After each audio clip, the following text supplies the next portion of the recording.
بسم الله والصلاة والسلام على رسول الله صلى الله عليه وسلم إن شاء الله ዛሬ አራተኛውን የሐረግ ክፍል እናያለን። እንግዲህ ይህ ናሁ ክፍላችን ሐረግ ላይ አምስት እናያለን ብለናል። ከነዚህ ውስጥ አራተኛውን ዛሬ እናያለን። መጀመሪያ ሙዳፍ ኢለይሂ ያየን፣ ቀጥለን መውሱፍ ሲፋ ያየን፣ ባለፈው ደግሞ ሐርፍ ጃር መጅሩር አይተናል። ዛሬ ደግሞ የነስብ ህጎች ወይም ደግሞ ሐርፉ ነስብ ወስሙሃ ነስብ የሚያደርጉ ልክ እንደ ጀር ባለፈው ሐርፉ ጃር መጅሩር አይተን ነበረ። እነሱ ሲገቡ ጀር የሚያደርጉ ሐርፎች ዛሬ ደግሞ ነስብ የሚያደርጉ ሐርፉ ነስብ ወስሙሃ እንላቸዋለን። ነስብ የሚያደርጉ ሐርፎች ሐርፉ ነስብ ይባላሉ። እስሙሃ ደግሞ እነሱ ነስብ የሚያደርጉት ስሙ የሐርፉ ነስብ ስም ይባላል። እነሱን እናያለን። እነዚህ የሐርፎች ሲገቡ ልክ የጃሮቹ መጅሩር እንደሚያደርጉት ጀር እንደሚያደርጉት የሐርፉ ነስብ ሲገባ ደግሞ የሚቀጥለውን ስም ነስብ ያደርጉታል። ከጀር ሌላ የሚለይበት ነገር ግን ጃር ቀጥታ ተከታታይ መሆን አለባቸው ብለናል። ከሐርፈል ጀሩ ቀጥሎ ስሙ ጀር የሚሆነው ስም ቀጥሎ ነው መሆን ያለ። በመሃላቸው ሌላ ፊደል መግባት አይችልም። በነስብ ህግ ግን በመሃላቸው ሌላ ፊደል ሊገባ ይችላል። ሌላ በመሃል ገብቶ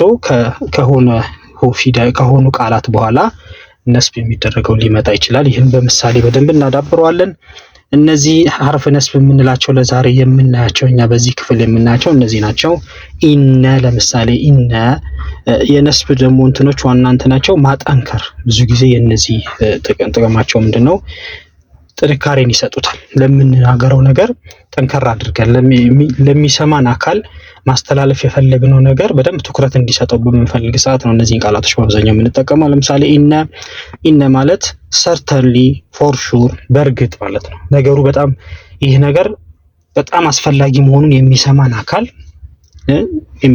በጣም አስፈላጊ መሆኑን ለመንገር ስንፈልግ ከቃሉ በፊት ኢነ እናስገባለን። ለምሳሌ አላህ Subhanahu Wa Ta'ala በቁርአን ላይ ወልዐስሪ ብሎ ከማለ በኋላ ኢነል ኢንሳነ ለፊ ኹስር አለ። በእርግጥም ፎር ሹር ማለት ነው። ፎር ሹር የሰው ልጅ በከሳራ ላይ ነው ብሎ ነገረን። ምንድነው የሰው ልጅ በከሳራ ላይ መሆኑን ዘንግቷል። መዘንጋቱን ለመግለጽ አላህ ምን ተጠቀመ እዚህ ጋር? እንደውም ወልዐስሪ ላይ የሚገርመኝ ነገር ሶስት ማጠንከሪያ ቃሎች ነው የተጠቀመው። ወልዐስሪ መሐላው ራሱ ማጠንከሪያ ነው። ማለ በጊዜ ማለ ቀጠለና ኢነ ተጠቀመ። ኢነ ራሱ ነገሩን በደንብ ክብደት እንድንሰጠው ፈልጎ ነው። እንደገና ፊ ላይ የገባችው ላም የአንክሮ ላም ትባላለች። ባለፈው ጃር ላይ ስለ ጃር መጅሩር ስናወራ አንስቻታለሁ የአንክሮ ላም ብዬ እና እነዚህ ሶስቱን ተጠቅሟል። ይህ ማለት ምን ማለት ነው? አንዳንዴ እንዲሁ ዝም ብለን ከዚህ ጋር ተያያዥ ባይሆንም የእነዚህን ቃላቶች ጥቅም እንትን ለማለት ይነገረናል። በማለት ምንድነው አላህ ሊነገረን የፈለገው ምንድነው? በአንድ ዝም ብሎ በኪሳራ ላይ ናችሁ ቢለን እኛ ያንን ነገር እየተቀበልነው አይደለም። በሁኔታችንም ያስታውቃል። በክስረት ላይ መሆናችንን ገና አልተቀበልነውም በአብዛኞቻችን ስንታይ። ከዛም አልፎ በአንድ ማጠንከሪያ ብቻ አይደለም የተጠቀመው፣ በሁለትና በሶስት ማጠንከሪያ መጠቀሙ የሚያሳየን ምንድነው? በጣም በክስረት ውስጥ መሆናችንን ማሳየት ፈልጓል ማለት ነው። ከሚፈለገው በላይ ክስረት ውስጥ ነን ማለትን መጠቆም ፈልጓል ማለት ነው አላህ Subhanahu Wa Ta'ala ለኛና በደንብ እንድንነቃ ፈልጓል። እንድንነቃ ደግሞ ሶስት አይነት የማነቃቂያ ወይም ደግሞ እኛን ሊያጠነክሩ የሚችሉ ሶስት አይነት የማነቃቂያ ወይም ደግሞ የማጠንከሪያ ቃላቶችን ተጠቅሟል ማለት ነው። እና ኢነ አንዷ ነች ልላችሁ ነው። እዚህ ጋር በእርግጥ በአማርኛ በእርግጥ ልንለው እንችላለን። በእንግሊዘኛው ሰርተንሊ እና ፎር ሹር የሚሉትን ቃል ይተካል። ሌላኛው ላኪነ ነው። ላኪነ ደግሞ ቢሆንም ወይም ደግሞ however የሚለውን ትርጉም ይዛል። እንደገና አነ በአማርኛ በእርግጥ ዛት ወይም ያው በእርግጥ ነው የምንለው። በእንግሊዘኛው ዛት የሚለውን በአብዛኛው ተካል ብዙ ጊዜ አነ ዛት ወይም በእርግጥ ቢሆንም ከኢነ የሚለይበት ምክንያት ነው። ኢነ በአረፍተ ነገር መጀመሪያ ላይ እንጠቀማታለን። አነ ግን በአረፍተ ነገር መጀመሪያ ላይ አትመጣም። መሃል ላይ ስትሆን መሃል ላይ ለምሳሌ አሽሀዱ አን ላ ኢላሃ ኢላላህ ወአሽሀዱ አነ ሙሐመደን ረሱሉላህ እንላለን። አሽሀዱ አነ ሙሐመደን አጠንክረን ነው የነብዩ ሰለላሁ ዐለይሂ ወሰለም እንትናቸውን ምን መሰክረው ማለት ነው። ሌላኛው ለዓለ የሚለው ቃል ደግሞ ስለዚህ ሊሆን ይችላል ቢሆን የሚሉትን ትርጉሞች ይዛል። በእንግሊዘኛው ሶዛት ሆፕፉሊ ሜይቢ የሚሉትን ቃላቶች የአረብኛ አቻቸው ለዓለ የሚለው ነው ማለት ነውና ሌላው ከአነ እንዲሁም ከአነ ደግሞ እንደማለት አዚፍ አዞ የሚሉትን ቃላቶች ይተካል። ለይተ ደግሞ ይሄ ሪግሬት ሲኖርን ወይም ደግሞ የተቆጨንበት ነገር ሲኖር ለይተ እንላለን። ቢሆን እመኛለሁ የሚለውን በአማርኛ እንዲህ ቢሆን እመኛለሁ። ያው ያለፈ ነገር አለ ምኞታችንን ያለ የሆነ የተጸጸትንበት ነገር ሲኖር ማለት ነው። ቢአነ ደግሞ ቢኮዝ ምክንያቱም የሚለውን ይዘና አሁን እዚህ ጋር 7 ናቸው። እነዚህ 7ቶችን ባለፈው ያየነው ሐርፍ ጀሮችን በቃላችን መያዝ ይኖርብናል። እነዚህም እነዚህ ኢነ አነ ከአነ ቢአነ ላኪነ ለአነ ለይተ የሚሉትንም በቃላችን መያዝ ይኖርብናል። እነዚህ ሲገቡ የሚቀጥለውን ነስብ ያደርጋሉ ካልን ለመያዝ አንዳንዴ እንዲህ ለመሸምደድ ሞክረን መያዝ አንድ ነገር ነው።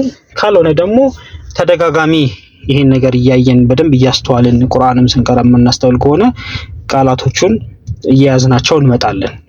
ፕራክቲስ ወይም ደግሞ ማለት በአንድ ነገር ላይ የሆነ ጊዜ ስንሰጠውና ስናሳልፍ ወደዛ መሄዳችን አይቀርም ለማለት ነውና ከዚህ በኋላ ምንድነው እዚህ ጋር ተጨማሪ ነገር ይሄን በማስመልከት አንዳንድ መነሳት ያለባቸው ነገሮች አሉ። እነሱ ምንድናቸው?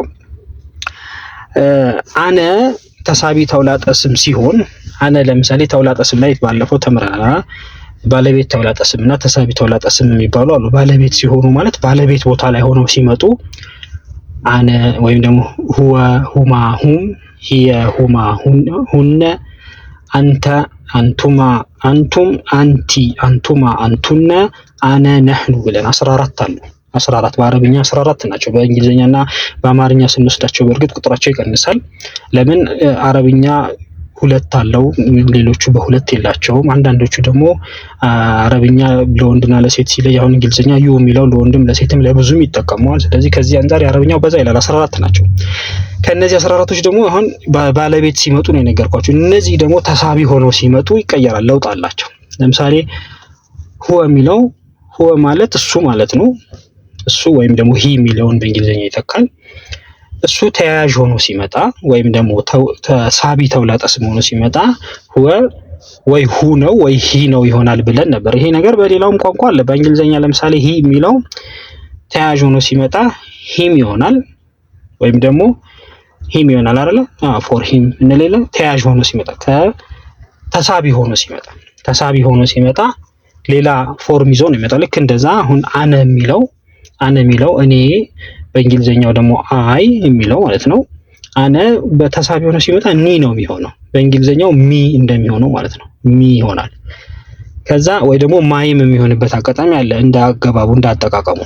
አነ ግን ኒ ይሆንና ነህኑ ደግሞ ና ነው የሚሆነው። ነህኑ ደግሞ እኛ ማለት ነው። ዊ ለምሳሌ አስ ነው አይደል የሚሆነው በእንግሊዝኛው። በአማርኛ ደግሞ እኛ የነበረው ለኛ እያለ የሆነ ተያያዥ ተሳቢ ሆኖ ሲመጣ እንደ ባለቤት ተውላጠ ስም አይደለም፣ ለውጥ አለው። ስለዚህ አነ ኒ ነው የሚሆነው፣ ነህኑ ደግሞ ና ይሆናል። እና እነዚህ ከነስብ ሐርፍ ጋር ሲያዙ እያወራን ያለው ነስብ ስለሆነ ነው። ተያያዦቹ ከነስብ ጋር ሲያዙ አሁን ለምሳሌ ተያያዦቹ ማለት ወይም ደግሞ ተሳቢ ተውላጠ ስሞቹ ማለት ኒና ና ከነስብ ፊደል ጋር ሲያዙ ነስብ ፊደል መቶ ቀጥሎ እነሱ ከመጡ ማለት ነው ሲያዙ ትንሽ ፎርማቸው ይቀየራል። ምንድነው የሚሆኑት? ለምሳሌ ኒ የሚለው ኢነኒ የሚሆንበት አጋጣሚ አለ። አንዳንድ ቦታ ደግሞ አንዷኑ ትወጣና ኢኒ የሚሆንበት ጊዜ አለ። ያን ጊዜ ነስብ ፊደልና ተሳቢ ተውላጠ ስም መሆኑን እንድናውቀው ነው። ሌላኛው ደግሞ ና የሚለው ኢነና እና ኢና የሚሆንበት አጋጣሚ አለ። ቁርአን ላይ ብዙ ቦታ ኢና የሚል እናያለን። ለምሳሌ ኢና አጠይና ከልከውሰር ይላል።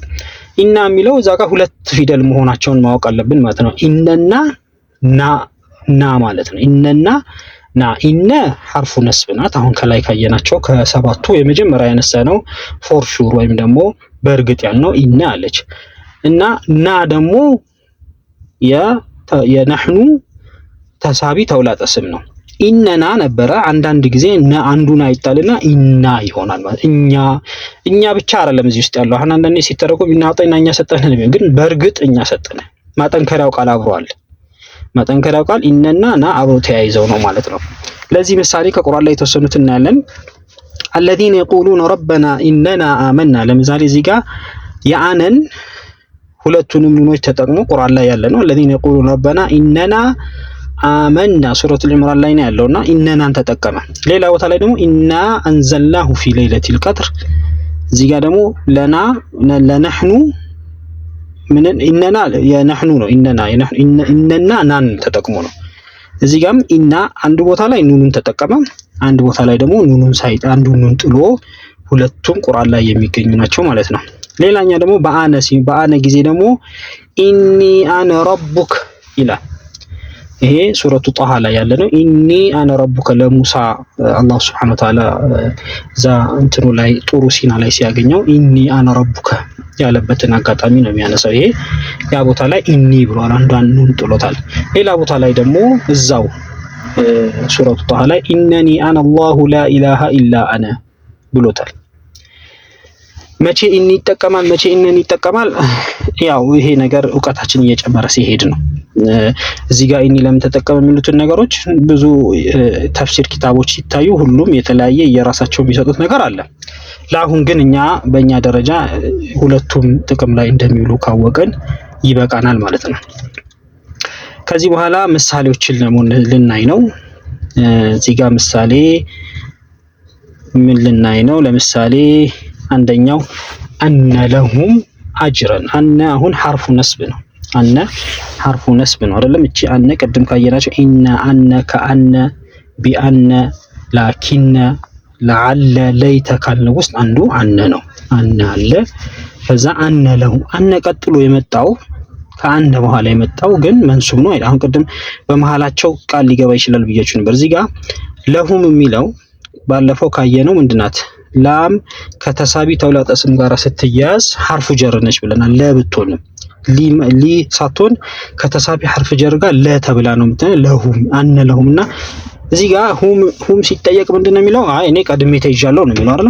አነ ሲመጣበት ካንተ በፊት ካንተ ይልቅ በቅርብ ያለው ማን ነው? ሐርፉ ጀር አለ። ስለዚህ በጀር ቦታ ላይ ሁም ያው ስለማይለወጥ ነው እንጂ በጀር ቦታ ነው ያለው፣ ጀር ነው ማለት ነው ሁም። ስለዚህ ያልፍና አነ አንተ ያው እሱ ላይ አቅም ከሌለው ወደ አጅራ ጋር ይሄዳል። አጅረን ነስብ አደረገው ማለት ነው። አጅረን ነስብ አደረገው። ተከታታይነት እንትን አይደለም የሚለውን ያልነው ለዚህ ነው። ሌላኛው ኢነሁም ፊትየቱን። ኢነ አሁን እዚህ ጋር እቺ ኢነ ሁም ተሳቢ ተውላጠ ስም ናት። ሁም የእንግሊዘኛው ዘይ የምንለው ወይም በአማርኛው እነዚያ የምንለው ተያያዥም ሲሆን ሁም ነው በአረብኛ ጊዜ፣ ወይም ደግሞ ተሳቢ ተውላጠ ስም ሲሆን ሁም ነው። ባለቤት ተውላጠ ስም ሲሆን ሁም ነው። እነዚያ ማለት ነው። ሶስተኛ ወገን ሆኖ ለብዙ ሰዎች ለወንዶች ለብዙዎች ስንጠቀመው፣ በእርግጥ በአረብኛ የወንዶቹ ለብዛት ለወንድም ለሴትም በጥቅልም ስለሚያጠቃልል ያው ሁም ለወንዶች ብንለውም ለሴቶች ለብቻቸው ቢኖራቸውም ሴትና ወንድም ሲቀላቀሉ ሁም ነው አንድ ላይ እንትን የሚላቸው ማለት ነውና ኢነሁም የሚለው አሁን እዚህ ጋር ኢነ ስለገባበት ሁም ነስብ ነው እንላለን ማለት ነው። መብንይ ቢሆንም ወይም ኢ ተለዋዋጭ ቢሆንም ቦታው እንዲህ አይነት ቦታው ላይ ኮመን ሴንስ ነው የምንጠቀመው ማለት ነው። የማይለዋወጡ ፊደሎች ስናገኝ አረብኛ ከሌሎች ቋንቋዎች ጋር እኩል ይሆናል። ኮመን ሴንስ በሌሎች ቋንቋዎች ላይ ለምሳሌ ይህ ቦታ የዚህ ነው ምናምን የሚሉትን ነገሮች በኮመን ሴንስ ብቻ ነው የምናውቀው። አረብኛ ግን ይሄ ኢዕራብ የሚባለው ወይም ደግሞ ተለዋዋጭነት ብለን ያየነው ረፍዕ፣ ነስብ እና ጀር ተጨማሪ ኢንፎርሜሽን ይሰጠን ነበር። በአብዛኛው ቃላቶች ላይ 99% ላይ እሱ ነገር ይሰራል። ግን የተወሰኑ ኢ ተለዋዋጭ የሆኑ ፊደሎች አሉ፣ ኢ ተለዋዋጭ የሆኑ ስሞች አሉ። እነሱ ላይ ግን በኮመን ሴንስ ነው ማለት ነው የምንሰራው። ኮመን ሴንስ ነው የምንጠቀመው። ለሌላው ቋንቋዎች ሁሉም ነገር ላይ ኮመን ሴንስ የምንጠቀመውን ለአረብኛው ግን 1% ለማይሞሉ የተወሰኑ ስሞች ኮመን ሴንስ እንጠቀማለን ማለት ነው። ኢነሁም ስለዚህ ሁም ነስብ ትሆነች ማለት ነው በኢነ ምክንያት። እዚህ ጋርም ኢነሃ ኢነና ሃ ደግሞ የማን ተሳቢ ተውላጠ ስም ነች? የሂየ እሷ ማለት ነው። የእሷ ተሳቢ ተውላጠ ስሟ ሃ ነች። ሃ ኢነሃ ማለት በእርግጥም እሷ ማለት ነው። በእርግጥም እሷ። እዚህ ጋር ደግሞ በእርግጥም እነርሱ ማለት ነው። ፊትየቱን ጭፍሮች ናቸው አይደል? እንደዛ ማለት ነው። እንደገና እዚህ ጋር ኢነ አሁንም ኢለይና ኢለይና ላይ መግባት አይችልም። ባለፈው ጃር መጅሩር ላይ ኢላ የምትለዋ ከሌላ ከተሳቢ ተውላጠ ስም ጋር ስትያዝ ያ ኢላ የነበረው ኢለይ፣ አላ የነበረው አለይ ይሆናል እንዳልነው ኢለይና የሚለው ጃር መጅሩር ነው። እዚህ ጋር ይሄ ጃር መጅሩር ነው። ስለዚህ ኢነ ይሄን ስለማያጠቃ ወደዚህ ይመጣል ማለት ነው። ኢያበ ሁምም ይሄ ሁለት ፊደል ነው ተያያዥ ስለሆኑ ሁምና ኢያበን ብቻ ኢያበ ድረስ ነው የሚያጠቃው። ኢያበና ሁም ደግሞ ራሳቸው ምንድናቸው? ሙዳፍ ኢለይ ሐረግ ስንማር የመጀመሪያው ተምረናል። አንድ ስም ከተሳቢ ተውላጠ ስም ጋር ከተያያዘ ሙዳፍ ኢለይ ነው።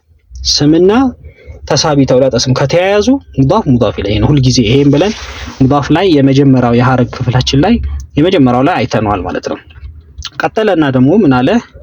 የተወሰኑትን ለመጨመር ያህል ሁሉንም እንኳን ባይሆን ፈለዐለከ ባኺዑን ነፍሰከ ለዐለ ምን ብለናል?